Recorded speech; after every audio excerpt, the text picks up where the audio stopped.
జీవితములో విశ్వాసమునకు కర్తయు దాన్ని కొనసాగించువాడైన యేసుక్రీస్తు వైపు చూచుచు మన ఎదుట ఉంచబడిన పందెములో మనం ముందుకు సాగాలే కానీ ఆగకూడదు. ఆగితే చాలా సమస్యలు వస్తాయి.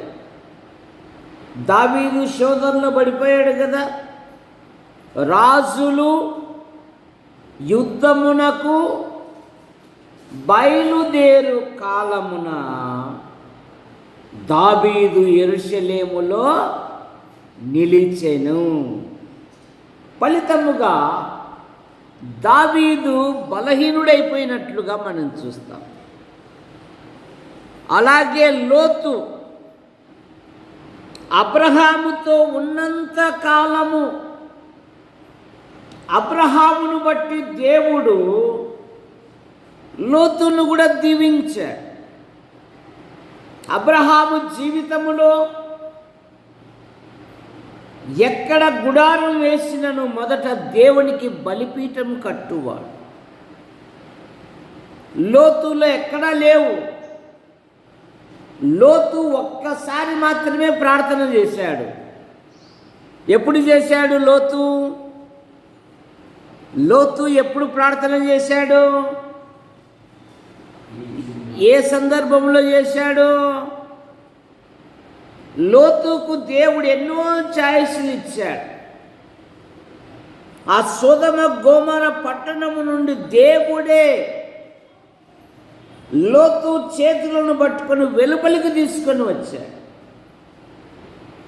మీరు వెళ్ళిపోండి ఆ పర్వతానికంటే, నేను ఆ పర్వతం మీద వెళ్ళంత వరకు ఈ పట్టణాన్ని కాల్చివేయాకంటే, అక్కడ అంటాడు దేవుడు, నేను నీ మనవిని వింటిని అన్న మాట మనం చూస్తాం. చాలామంది సమస్యలు వచ్చేంత వరకు ప్రార్థన చేయరు. సమస్యలు వచ్చేంత వరకు బైబిల్ చదవరు. చాలామంది సమస్యలు వచ్చేంత వరకు దేవుని సన్నిధికి రారు. ఎప్పుడైతే సమస్యలు వస్తాయో అప్పుడు దేవుని సన్నిధికి వస్తారు. లోతును గురించి దేవుడు ఏమని రాశాడు? నీతిమంతుడగు లోతు అనే మాట మనం చూస్తాం. ఎప్పుడైతే లోతు సొదొమ గొమొర్రా పట్టణమునకు వెళ్ళాడో ఏం సంపాదించుకున్నాడు? లోతు ఏం సంపాదించుకున్నాడు? సొదొమ గొమొర్రాలో ఏం సంపాదించుకున్నాడు? బూడిదను సంపాదించుకున్నాడు. లోతు భార్య ఎప్పుడు మందిరము, ఎప్పుడు సేవకుడు, ఎప్పుడు సేవేనా. మనకు ఆడపిల్లలు ఉన్నారు కదా, ఒక 4 రాళ్ళు వెనకలు వేసుకోవాలా కదా. శాంతమ్మ గారు 4 రాళ్ళు వేసుకుంటారా 3 రాళ్ళు వేసుకుంటారా? చనిపోయినప్పుడు ఎన్ని రాళ్ళు వేస్తారు? తల మీద ఒకటి, కడుపు మీద ఒకటి, కాళ్ళ మీద ఒకటి. ఎడలేస్తాడు అని చూసారా? వాడు మళ్ళీ లెక్కకూడదంట. చూసారా? చనిపోయినంత వరకు మా మామ, మా బంధువు, మావాడు చనిపోయినాక 4 రోజులు ఇంట్లో ఎవడు పెట్టుకోడు. ఒరే కప్పు కొడుతుందిరా వాళ్ళు వచ్చాయితే, లేకుంటే పారా తీసుకుపోనురా. చూసారా? చాలామంది దేవుణ్ణి వదిలిపెట్టి, సహవాసాన్ని వదిలిపెట్టి, సంఘాన్ని వదిలిపెట్టి దూరముగా వెళ్ళిన ప్రతి వారు ఆధ్యాత్మికంగా నష్టపోయారు. తండ్రి ఇంటిని విడిచి వెళ్ళిపోయిన కుమారుడు ఏం సంపాదించుకున్నాడు? తప్పైన కుమారుడు ఏం సంపాదించుకున్నాడు? లక్షల, కోట్ల, వందల. మీ తమ్ముడు చెప్తాడు చింతకుంట. ఏం సంపాదించుకున్నాడు? పొట్టు కూడా దొరకలేదండి వానికి. ఏం చదువుతాము? వాడు పందులు తిను పొట్టు తిన ఆశించెను కానీ వానికేమియు ఇంట్లో ఉన్నప్పుడు అబ్బో వారసత్వం. వాడే అంటున్నాడు, నా తండ్రి ఇంటిలో కూలి వారులకు నేను వారసుని, రక్తం పంచుకుని పుట్టినవాణ్ణి, వెళ్తా. ముసలోడు కొడితే ఏం దెబ్బ కొడతాడు చూసారా? వాడున్న దూరము నుండే చూసారా, తండ్రే పరిగెత్తుకొని వెళ్ళాడు, మెడ మీద ముద్దు పెట్టుకొని. పనివార్త అంటున్నాడు, వీడు ఏమైతే కోల్పోయినాడో అవన్నీ ఇవి. దేవుని సన్నిధిలో ఉంటేనే సమృద్ధి. రూతు లేదా నయోమి బెత్లెహేముని విడిచి మోయాబుకు వెళ్ళింది. ఏం సంపాదించుకుంది? నయోమి అంటున్నారు ప్రజలందరూ తిరిగి వస్తారు. నన్ను నయోమి అనకండి, నన్ను మారా అనండి. నేను ఇక్కడ ఉన్నప్పుడు ఎలా ఉన్నాను? సమృద్ధి కలిగిన దానిగా ఉన్నాను. సంఘములో ఉన్నప్పుడు, సహవాసంలో ఉన్నప్పుడు, దేవుని సమాజంలో ఉన్నప్పుడు, ఎప్పుడైతే మోయాబుకు వెళ్ళానో నన్ను దేవుడు రిక్తురాలుగా చేశాను. కారణమేమి? చాలామంది ఈ లోక స్నేహానితో ఉండడానికి ఇష్టపడుతున్నారు. దావీదు కూడా అదే కదా, నేను ఇక్కడ నిలుచుట మంచిది కాదు. సౌలు చేతులు ఏదో ఒక దినం సిక్లకు వెళ్ళాడు. సిక్లకులో ఏం దొరికింది? దావీదు బూడిద దొరికింది. వెంబడించిన 600 మంది తలా ఒక రాయి తీసుకున్నారు, కొట్టురా వీణ్ణి అని చెప్పేసి. దావీదు తన దేవుడైన యెహోవాను బట్టి ధైర్యము, విశ్వాస జీవితములో ప్రతి శ్రమలో, ప్రతి బాధలో, ప్రతి సమస్యలో దేవుని బట్టి ధైర్యం తెచ్చుకోవాలి. ఇప్పుడు వెళుతూ ఉంటే ఒక ఐగుప్తీయుడు దొరికాడంట. దావీదు చూడండి ఎంత ప్రేమ కలిగిన వాడు. దావీదు దగ్గర ఎంత ప్రేమ ఉందో చూడండి. వెంబడించిన వాళ్ళే రాళ్ళు తీసుకుంటున్నారు. ఎలాగైనా తన వారు రక్షించడానికి వెళుతూ ఉంటే ఒక యాత్రికుడు దొరికాడు. వాడు 3 దినములైంది ఆహారము లేక. చూసారా దావీదు ఎంత ఓదార్చాడండి.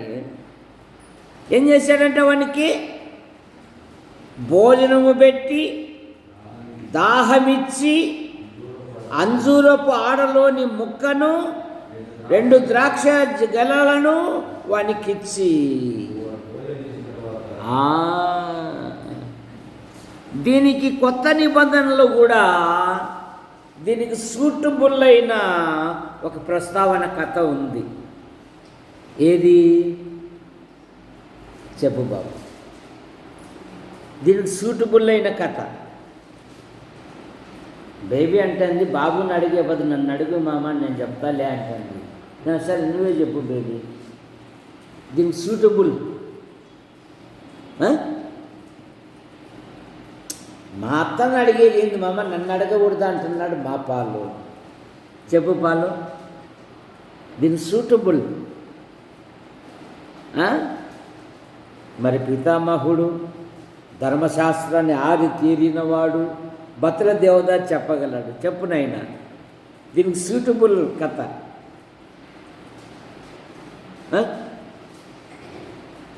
దీని సూటబుల్ ఏముంది కొత్త నిబంధనలో? దొంగల చేతిలో చిక్కుకొనిన వానికి సమరయుడు ఏం చేశాడు? వాని గాయములను వాని ఎక్కించుకున్నాడు, కూటగుళ్ళ వాని ఇంటికి చేర్చాడు. దావీదు కూడా చూడండి, వానికి భోజనము పెట్టి, వానికి దాహమిచ్చి,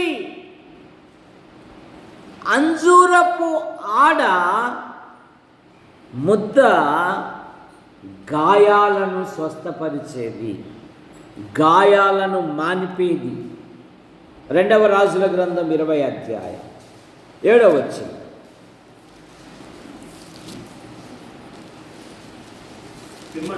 పిమ్మట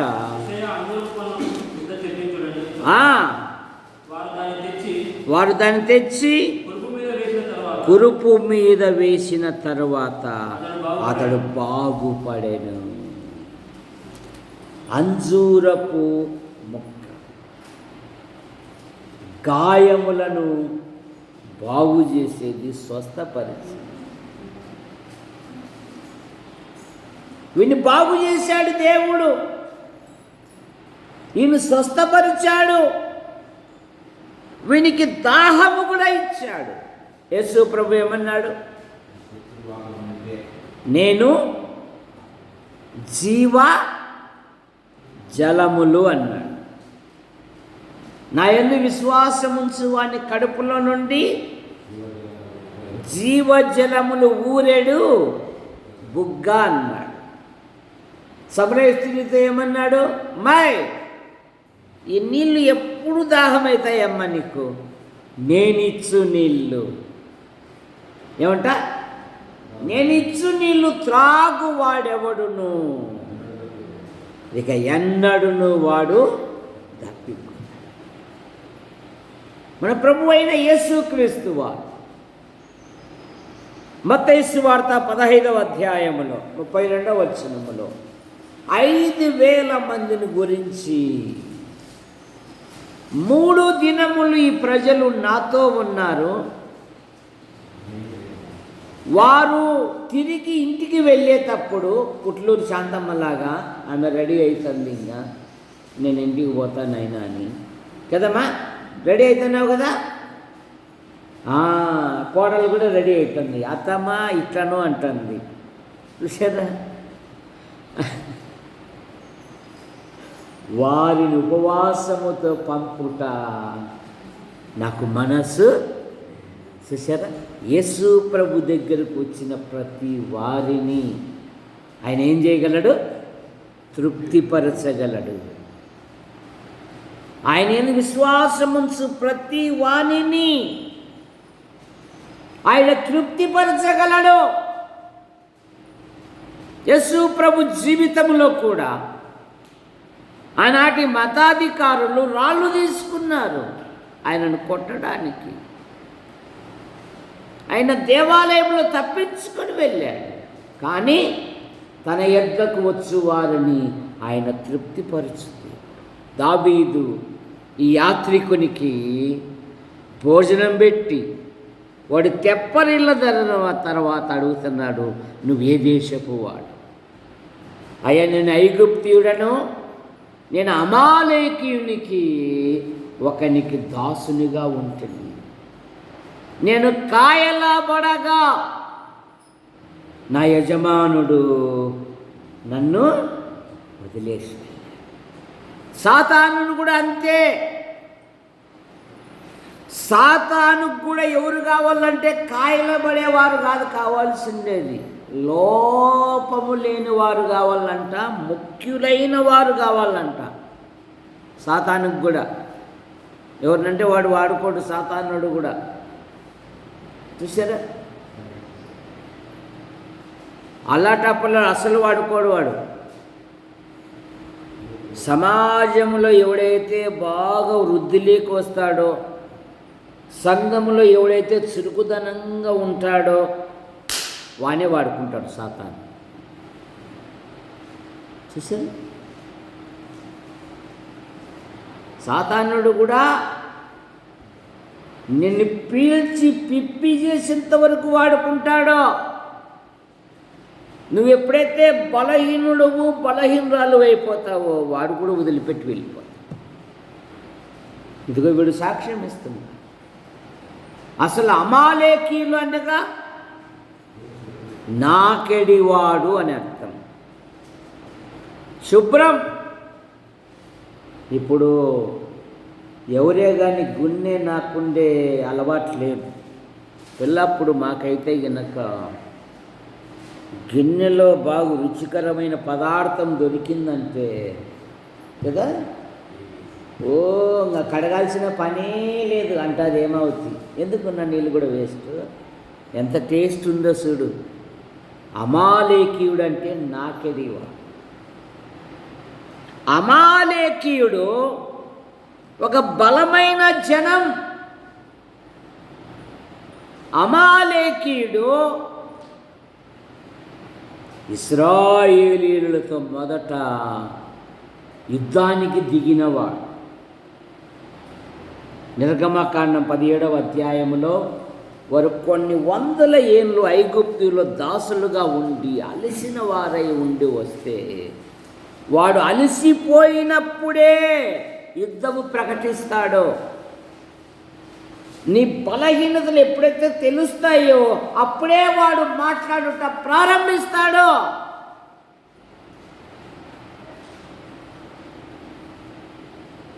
రెండు సమూయేలు గ్రంథం 17వ అధ్యాయము 1-2 వచనాలు.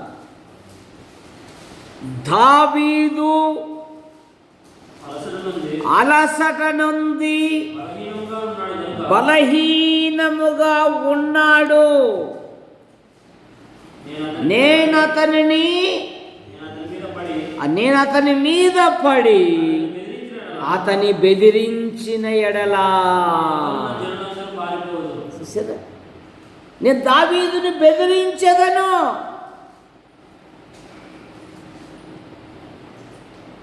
నువ్వెప్పుడైతే బలహీనంగా ఉంటావో బెదురుగాళ్ళు ఎక్కువైపోతారు.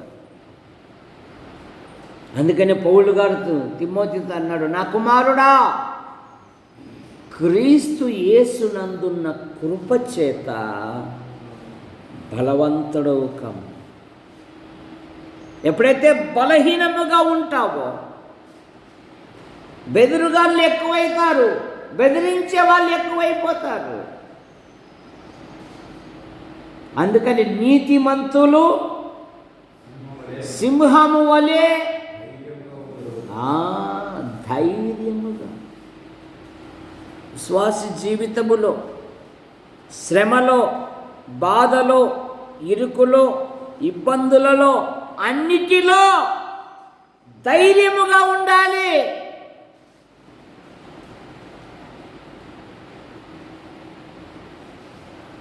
సరే, మా బత్తల మనవాడు వచ్చాడు, 2వ వాడు. ఈరోజు మధ్యాహ్నం పోదాం అనుకుంటుంటే వాడే వచ్చాడు. అబ్బా నువ్వు వచ్చేది లేట్ అవుతుంది కదా అని నేనే వచ్చాలే అబ్బా అని వచ్చేసినాడు. మా మునిసామి కొడుకు. చూసారా, విశ్వాస జీవితములో ధైర్యముగా ఉండాలి. అమాలేకీయుడు దేవుని సింహాసనము తట్టు తన చెయ్యి ఎత్తాడు. అందుకని దేవుడు అంటున్నాడు, ఆనాటి ఇశ్రాయేలీలకు ఒక వాగ్దానం ఇచ్చాడు దేవుడు. నువ్వు స్థిరపడిన తర్వాత అమాలేకీలను ఆకాశము క్రింద ఉండకుండా వారి పేరు తుడిపివేయాలి. ఎందుకంటే వాడు దేవుని సింహాసనం తట్టు చేయెత్తాడు. నిర్గమకాండం 17వ అధ్యాయం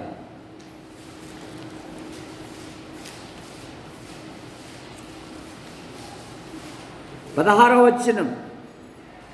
అమాలేకీయులు తమ చేతిని యెహోవా సింహాసనమునకు విరోధముగా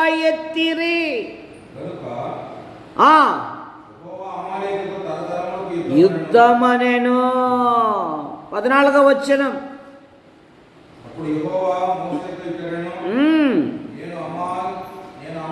అమాలేకీల పేరు ఆకాశము క్రింద ఉండకుండా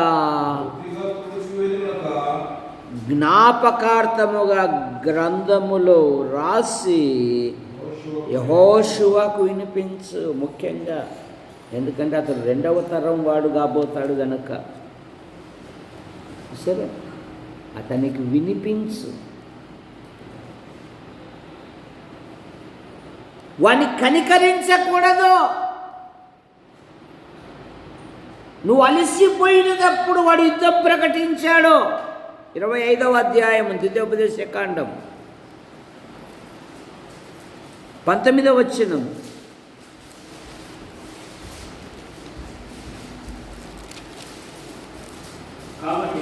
కాబట్టి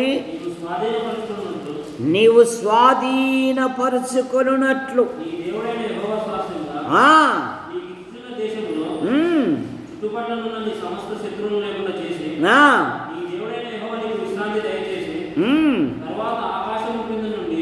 అమాలేకీల పేర్లను ఇది మర్చిపోవాకు. దేవుడు ఒక శత్రువును పలుమార్లు గుర్తు చేస్తూ ఉన్నాడు. ఎందుకు? వాడు దేవుని సింహాసనం తట్టు తన చెయ్యి ఎత్తాడు. 17వ వచనంలో చూడండి, ఇంకా శ్రేష్టమైన మాటలు ఉన్నాయి. మీరు ఐగుప్తులో నుండి వచ్చుచుండగా మార్గమున అమాలేకీలు నీకు చేసిన దానిని జ్ఞాపకము చేసుకో. అతడు దేవునికి భయపడక మార్గమున నీకు ఎదురుగా వచ్చి నీవు ప్రయాసపడి అలసి ఉన్నప్పుడు నీ వారిలో నీ వెనకనున్న బలహీనులందరినీ హతము చేసి. సరే, వాడు బలవంతుల జోలికి రాడాడో. ఎప్పుడైతే నువ్వు బలహీనంగా ఉంటావో అప్పుడే దౌర్జన్య పరులు ఎక్కువైపోతాయి. ప్రతి విషయంలో విశ్వాసి ధైర్యంతో ఉండాలి. వారు 2 మారులు యుద్ధం ప్రకటించారు. ఒకటి రెఫీదీములోను, రెండవది కాదేశులో కూడా యుద్ధం ప్రకటించారు. వాళ్ళు న్యాయాధిపతుల గ్రంథములో చూస్తే గిద్యోను కాలములో వారు మిద్యానీయులతో చేరి దేశాన్ని దోచుకున్నారు. సాధ్యమైనంత వరకు మిద్యానీయులను లేదా అమాలేకీయులను గిద్యోను కొంతవరకు వారిని జయించాడు. వారిలో నుండి తప్పిపోయిన వారు సౌలు కాలానికి వచ్చే వారు మరలా బలము తెచ్చుకున్నారు. దేవుడు సౌలుకు చెప్పాడు, అమాలేకీయులను భూమి మీద లేకుండా చెయ్యి. రాజుగారిని ఎవరు చేశారు రాజుగా?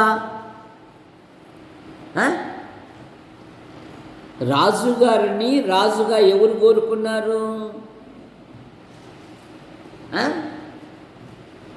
ఎవరు కోరుకున్నారు?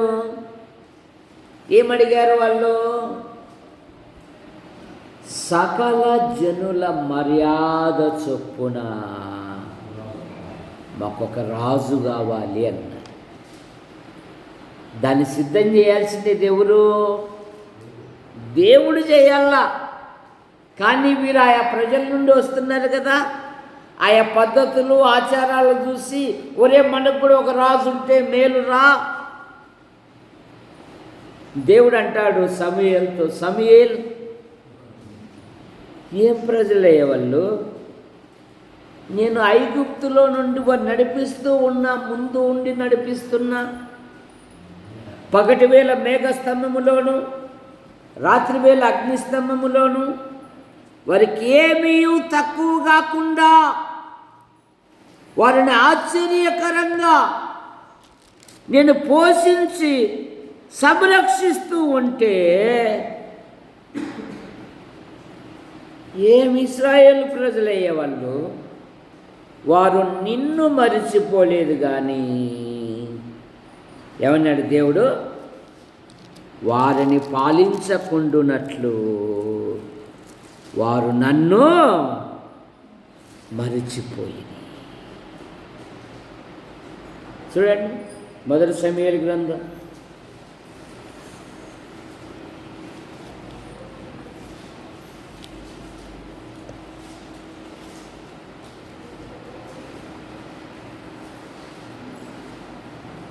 12వ అధ్యాయం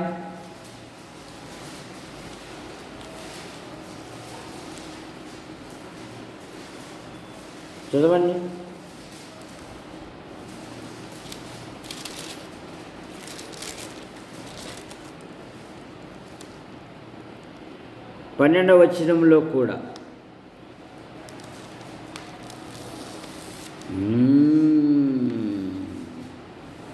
ఆ 10వ అధ్యాయానికి రండి. మొదటి సమూయేలు గ్రంథం 10వ అధ్యాయము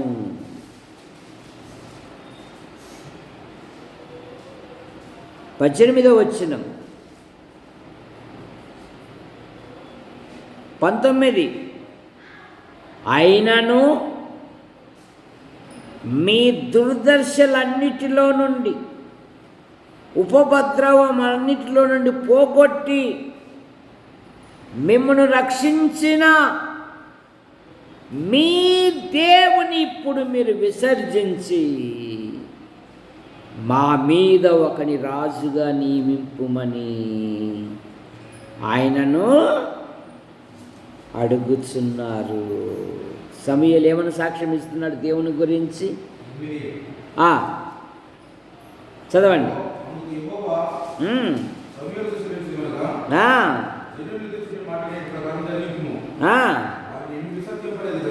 వారు నిన్ను విసర్జింపలేదు కానీ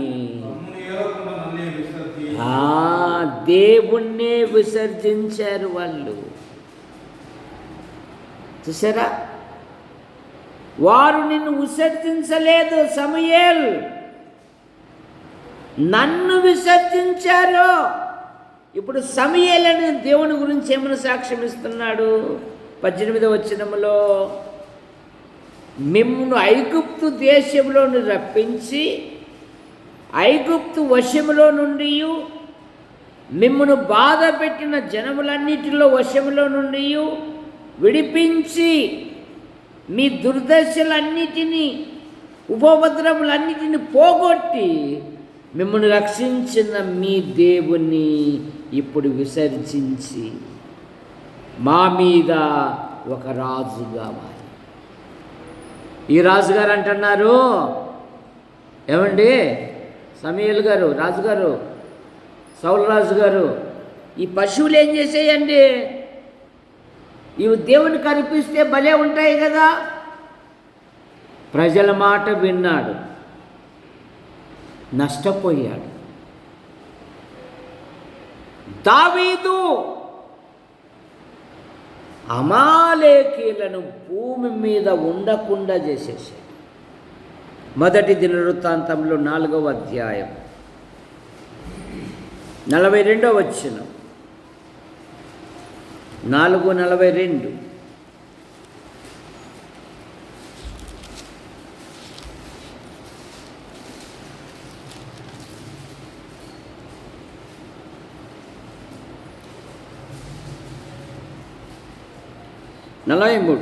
అమాలేకీయులను తప్పించుకొనిన శేషమును హతము చేసి నేటి వరకు అచ్చట కాపురం ఉన్నారు. ఇక ఒకడు లేచాడు ఎస్తేరు గ్రంథములో. ఎవడు వాడు? అమాలేకీయుడే, అగగు సంతానం.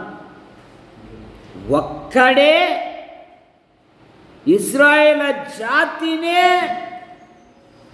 నిర్మూలించాలి అని శాసనం తీసుకొని వచ్చాడు. కానీ ఎక్కడ మరణ శాసనం ఉందో అక్కడ యూదులందరూ వారి రహస్య ఆయుధం ఏంటంటే ఉపవాస ప్రార్థన. రాజ చట్టమునే మార్చివేశారు. వాడు తవ్విన గుంతలో వాడే పడుతాడని వానిని ఉరిదీసేంత వరకు రాజుగారి కోపం చల్లారలేదంట. ఇక అమాలేకుల యొక్క చరిత్ర ఎక్కడా కనపడలేదు. నా యజమానుడు అమాలేకీయుడు, నీలో సారం ఉన్నంత వరకు సాతానుడు నిన్ను వాడుకుంటాడు. సరే, పాలు ఉన్నాడు, వాళ్ళ తోటలో మామిడి చెట్లు వేశారు. ఇది మామిడికాయల కాలము. మామిడి పండు అంతా తింటాడు. తిన్నాక టెంకను పడేస్తాడా, జేబులో పెట్టుకొని వస్తాడా? ఎవరైనా కానీ, పాలే కాదు, ఎవరైనా కానీ టెంకను ఏం చేస్తారు? పడేయడమే. ఇదిగో నా యజమానుడు నేను కాయలా పడగా నన్ను వదిలిపెట్టి వెళ్ళాడు. కానీ దావీదు యొక్క ప్రేమ చాలా ఆశ్చర్యకరమైనదండి.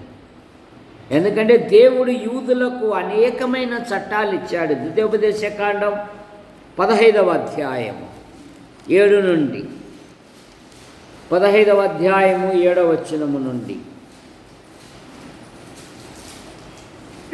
నీ దేవుడైన యెహోవా నీకిచ్చుచున్న దేశమందు నీ పురములలో ఎవడైనాను నీ సహోదరుడు ఒక బీదవాడై ఉండిన ఎడల, బీదవాడైన నీ సహోదరుని కరుణింపకుండా నీ హృదయమును కఠినపరుచుకొనకూడదు.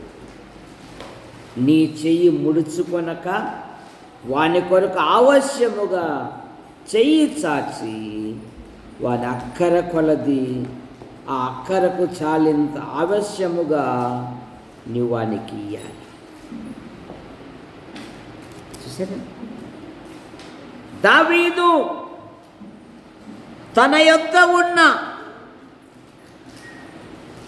ఆహారమును భోజనము పెట్టి వాని గాయాలు కూడా బాగు చేశాడు. వాడు తెప్పరిల్లాడు. బైబిల్లో అక్కడక్కడ అనేక సందర్భాలలో మరణానికి చేరవలసిన యాకోబు యోసేపు యొక్క బ్రతికి ఉన్నాడని మాట విని అతడు తెప్పరిల్లు బ్రతికాడు. ఇంతే చాలు, నా కుమారుడు దొరికాడు. ఆదికాండం 42వ అధ్యాయం 27వ వచనం, 42వ అధ్యాయం 27వ వచనం ఆదికాండం. అయితే వారు దిగిన చోట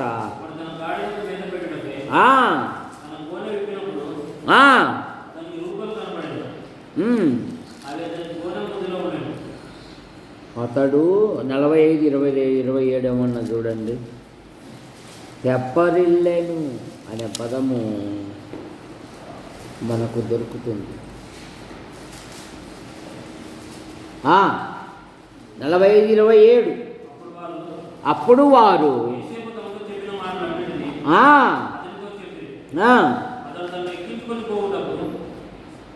బండ్లను చూసినప్పుడు వాని తండ్రి అయిన యాకోబు ప్రాణము తెప్పలేదు. తన కుమారుని చూసేలకల్లే యోసేపు యొక్క ప్రాణము, యాకోబు యొక్క ప్రాణము తెప్పరిల్లేను. ఎందుకంటే తన మనసంతా యోసేపు మీదనే. 26వ వచనంలో నీ కుమారుడు బ్రతికి ఉన్నాడు అని తెలియజేస్తే యాకోబు నిశ్చేష్టుడైపోయినంట, ఆశ్చర్యపడ్డాడంట. యోసేపు ఇంకనూ బ్రతికి ఉండి ఐగుప్తు దేశమంతటిని ఏలుచున్నాడని అతనికి తెలియజేసిరి. అయితే అతడు వారి మాట నమ్మలేదు గనక అతడు నిశ్చేష్టుడాయను. ఆశ్చర్యమయ్యింది ఇది. వాళ్ళు చెప్పారు కదా, ఏమో నాన్న అడవిలో ఏ జంతువు తినిందో ఏమో, నిశ్చేష్టుడైపోయాడు. ఇప్పుడు అంటున్నాడు తన ప్రాణము తెప్పది. మన దేవుడు తన ప్రజలను ఓదార్చు దేవుడు. న్యాయాధిపతుల గ్రంథంలో సంసోను కూడా అదే కదా, శత్రువుల మధ్య యుద్ధము చేసి దాహమవుతున్నప్పుడు సంసోను దేవునికి మొరపెట్టినప్పుడు దేవుడు లేహిలో ఉన్న ఒక గోతిని చీల్చి 15వ అధ్యాయము 18వ వచనము, అది న్యాయాధిపతుల గ్రంథం 15:18, 15వ అధ్యాయము 18వ వచనం. అప్పుడతడు తప్పికొనినందున యెహోవాకు మొరపెట్టి నీవు నీ సేవకుని చేతి వలన ఈ గొప్ప రక్షణను దయచేసిన తరువాత నేను దప్పి చేత చచ్చి సున్నతి పొందని వారి చేతిలో పడవలెనా అని వేడుకొనగా దేవుడు లేహిలో ఉన్న ఒక గోతిని చీల్చెను, దాని నుండి నీళ్లు బయలుదేరెను. అతడు త్రాగిన తర్వాత ప్రాణము తెప్పరిల్లి బ్రతికెను. చూసారా, సమస్యల నుండి విశ్వాసి పారిపోవలసిన పనిలే, ప్రార్థించాలి. శత్రువుల మధ్య ఏం చేస్తున్నాడు? ఇంత గొప్ప రక్షణ దయచేసిన తరువాత నేను ఇప్పుడు దాహముతో చావవలెనా? ఎవరు నేర్పారు ఈ ప్రార్థన? చెప్పుకోసి ఎవరు నేర్పారు? మీ మమ్మీ వాళ్ళు కదా. మీ మమ్మీ వాళ్ళు నైట్ పూట ప్రేయర్ చేసుకుంటారా? ఫ్యామిలీ ప్రేయరు ఎవరెవరు చేసుకుంటారు? నువ్వు, మమ్మీ, డాడీ ఉన్నా. ఒకసారి తప్పట్లు కొట్టండి. ఫ్యామిలీ ప్రేయర్ చేసుకుంటారంట. చూసారా, కుటుంబములో ఉదయకాల ప్రార్థన ఉండాలి, రాత్రికాల ప్రార్థన ఉండాలి. సంసోను ప్రార్థన చేయాలని ఎవరు నేర్పించినట్లు? వాళ్ళ తల్లిదండ్రులే కదా. సంసోను తల్లిదండ్రులు బిడ్డ పుట్టక మునిపే ఒక ప్రణాళిక కలిగి ఉన్నారు కదా. పుట్టబోబు ఆ బిడ్డకు మేము ఏమేమి చేయవలెను? ఆ దైవజనుని మరలా మా యొద్దకు పంపు. చూసారా, ఇప్పుడు యుద్ధ రంగములో ఒక యోధుడు ప్రార్థిస్తూ ఉన్నాడు. ఇంత గొప్ప రక్షణ దయచేసిన తర్వాత నేను సున్నతి లేని ఫిలిస్తీన్ల చేతిలో పడవలెనా? తానున్న చోట సమస్యలకు పారిపోల్సిన పనిలే. మన దేవుడు ఎక్కడ సమస్య ఉందో అక్కడే జవాబిచ్చే దేవుడు. బాపా, ఈ ఊర్లో వాళ్ళు అందరూ మమ్మల్ని అంటారు, అందుకని మేము ఊరికి రాను, పక్క ఊరికి పోతాం. పక్క ఊరికి పోతే పక్క ఊరిలో ఉన్న లక్షణాలు, పక్క ఊరిలో ఉన్న సమస్యలు పక్క ఊరికి సంబంధించినవి ఉంటాయి. సరే, మేము ఇక్కడ ఉన్నాంబా, మేము అక్కడ పోతాంపా అని ఆశ కలిగిపోయినారు బైబిల్లో చాలామంది. అలా పోయిన వాళ్ళంతా బూడిద సంపాదించుకున్నారు. ఏం సంపాదించుకున్నారు? బూడిద. ఏం సంపాదించుకోలే? తానున్న చోటనే ఇస్మాయేలు ఆ ఎడారిలో ఆ చిన్నవాడు గుక్క పెడుతూ ఉన్నాడు. దేవుడు ఒక నీళ్ళ తిత్తిని అక్కడే సిద్ధం చేశాడు. అరణ్యములో 5,000 మంది ఆహారముతో శిష్యులేమో లెక్కలేస్తున్నారు.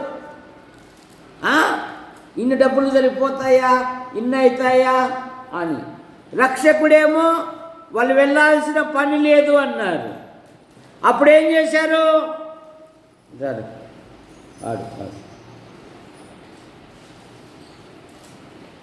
అయ్యగారు ఈ పిల్లవాడి దగ్గర 5 రొట్టెలు చాలయ్యా, కూర్చోండి అన్నాడు. ఎంత గొప్ప దేవుడు చూడండి. చాలయ్యా మీ అవసరాలు తీర్చడానికి.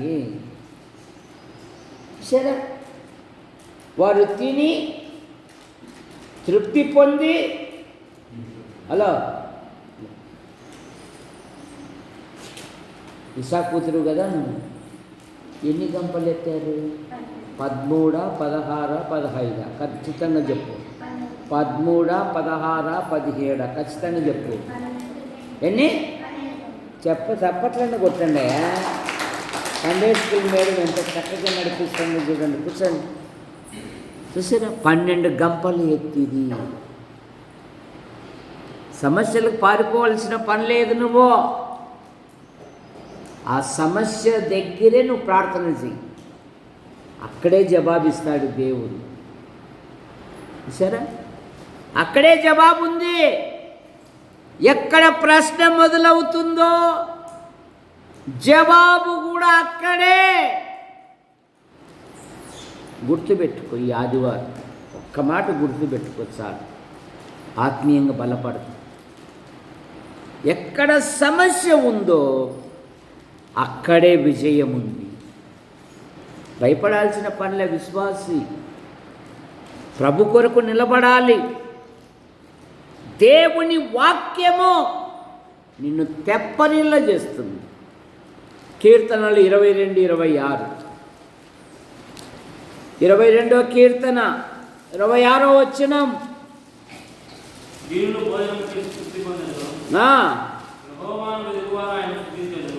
ఆయనను స్తుతించెదరు. ఏమంటున్నాడు? దానికంటే ముందు 69:32 చదవండి. 69:32.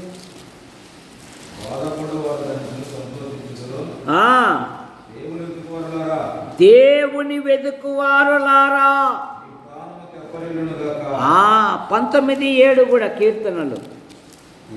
అసలు పాయింట్ ఇది ఇక్కడ ఉంది. యెహోవా నియమించిన ధర్మశాస్త్రము యథార్థమైనది, అది ప్రాణమును తెప్పరిల్లచేయు.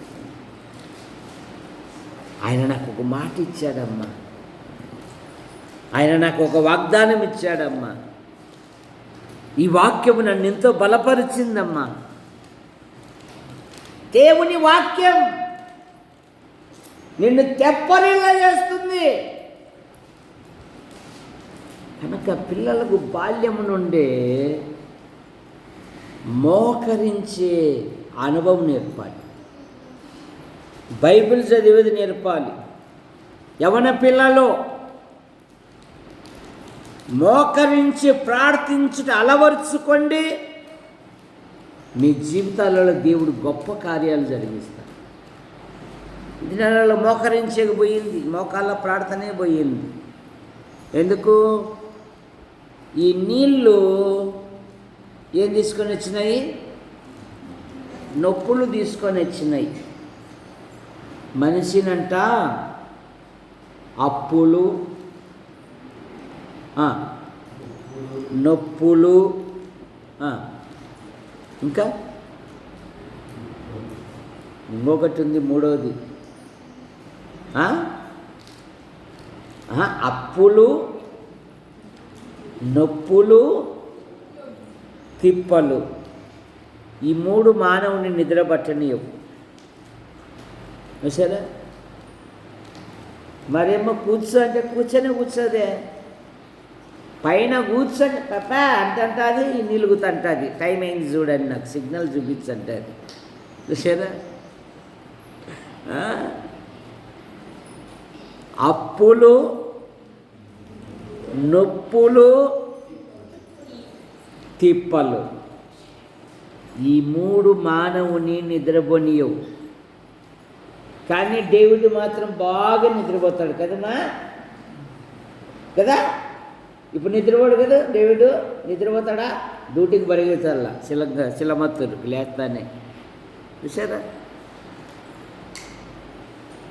కుటుంబంలో ఎప్పుడైతే ప్రార్థన ఉంటుందో దేవుడు నిన్ను ఉన్నతమైన స్థాయికి తీసుకొని వచ్చాడు. వీనిలో ఉన్న మరొక గుణాలు రాబోయే దినాలలో ధ్యానం చేసుకుంది, ప్రార్థన చేసుకుంది.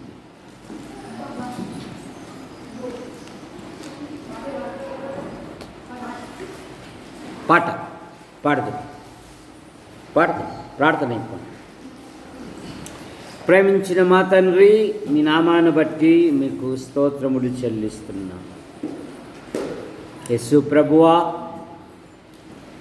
ఈ సంవత్సరములో 2 నెలలు మీరు కాపాడి 3వ నెల బహుమానం ఇచ్చి 2వ ప్రభుదినమందు ఈ విధంగా చేరి నిన్ను స్తుతించుటకు, గణపరచుటకు, మహిమపరచుటకు మీరిచ్చిన ఈ ధన్యతను బట్టి మీకు స్తోత్రములు.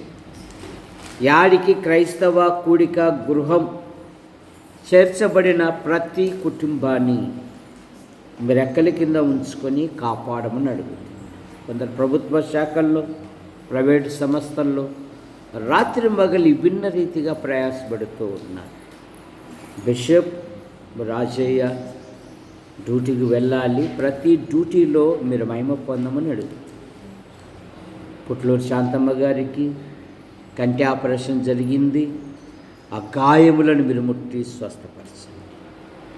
పాల్ సిఏ పరీక్షలలో అద్భుతంగా పాస్ అయ్యాడు, మీకు స్తోత్రం. బిషప్ పెద్ద కుమార్తె, మరి పెద్ద కుమార్తె వివిధ పోటీ పరీక్షలు రాస్తుంది, ఫలితాల విషయంలో మీ కృపను. అలాగే దివ్య జెసీలు కూడా MBA మరో పరీక్ష రాశారు, ఫలితాల విషయంలో మీ కృపను. ఈ కాలం విద్యార్థులకు పరీక్షల కాలం. ఇంటర్ పరీక్షలు రాసిన బిడ్డలను దీవించండి. అందులో దేవదాస్ కుమార్తె, వసంతరావు కుమారుడు, ఇంకా అనేకమైన పిల్లలు ఉన్నారు. ప్రతి సబ్జెక్ట్లో మంచి ఫలితాలతో పాస్ అవునట్లుగా మీ కృపను దయచేయండి. ముఖ్యంగా సన్నబిల్ల తల్లులు ఉన్నారు, దీవించండి. వారి భర్తను దీవించండి, పిల్లలు దీవించండి. ఈ ఎండల వలన ఎటువంటి బలహీనతలు గురి కానికుండా కాపాడండి. బుధవారం మరి పాల్ గుంటూరు వెళ్తుండగా మీ కృపను దయచేయండి. మిరప పంట, శనగ పంట, వేరుశనగ పంట మంచి ధరకు అమ్మబడినట్లుగా మీ కృపను దయచేయండి. మా యాడికి మండలం, మా తాడపత్రి నియోజకవర్గం, మా అనంతపురం జిల్లా, మా తెలుగు రాష్ట్రాలను, దేశాన్ని, ప్రపంచాన్ని దీవించండి. పాలన చేయు అధికారులను, నాయకులను, ప్రభుత్వ అధికారులను దీవించండి. నైనా వారి యొక్క వృత్తులలో ఉన్నతమైన పదవులు దయచేయండి. ఈ వారంలో జరగబోయే కార్యక్రమాలను దీవించండి. కట్టుపల్లి యోహానంకులు రాజాబాయి అంటూ మీ పిలుపు తీసుకున్నారు. వారి కుమారులు, వారి భార్యలు, వారి సంతానం, వారి కుమార్తెలు, వారి భర్తలు, వారి సంతానం, శ్రీరామ్మూర్తి గారు కుమార్తెలు, కుమారుని దీవించండి. గుంటూరు జిల్లా సంఘాలను, బాధ్యత కలిగిన సహోదరులను దీవించండి. నంద్యాల జిల్లా సంఘాలను, బాధ్యత కలిగిన సహోదరులను దీవించండి. కర్నూలు జిల్లా యాడికి, కొండూరు, కోనచెరువు, చాపరాళ్ళ సంఘాలను కూడా బలపరచండి. ఈ రాత్రి జూమ్లో పాలు పొందుటకు కూడా సహాయం దయచేయండి. పైన రేకుల విషయంలోనూ, పురుషుల బాత్రూమ్ విషయంలోనూ, ఎదురుగా ఉన్న స్థల విషయంలో కూడా అద్భుతమైన సహాయం దయచేయండి. యూట్యూబ్ ద్వారా వీక్షిస్తున్న ప్రతి ఒక్కరిని దీవించండి. సండే స్కూల్ పిల్లలను దీవించండి. వారి యొక్క తల్లిదండ్రులను దీవించండి. బాల్యము నుండే పిల్లలు మీలో ఎదుగుటకు మీ కృపను దయచేయండి. నడిపిస్తున్న మేడం కుటుంబాన్ని కూడా దీవించి మీరు మహిమ పొందండి. యేసు ప్రభువా, సంఘము దినదినము క్షేమాభివృద్ధి చెందుటకు మీ కృపను దయచేయండి. అలాగే మరి జగదీష్ యొక్క వదిన కుమార్తె సింధు కూడా పరీక్షలు రాస్తూ ఉంది, దీవించండి. అలాగే జగదీష్ జీవితంలో కూడా ఉద్యోగ వివాహ విషయంలో కూడా మీ కృపను దయచేయండి. ఇలాగూ మా కొరకు ప్రార్థిస్తూ, మా అవసరాలు తీరుస్తూ, మమ్మల్ని ప్రోత్సహిస్తున్న ప్రతి వారిని దీవించండి. అన్ని విషయాలలో మహిమ పొందండి. ఈ వారంలో జరిగే ప్రతి కార్యక్రమంలో మహిమ పొందండి. యేసు ప్రభు నామములో ప్రార్థిస్తున్నాం తండ్రి, ఆమేన్. అందరికి వందనాలు. కూర్చో.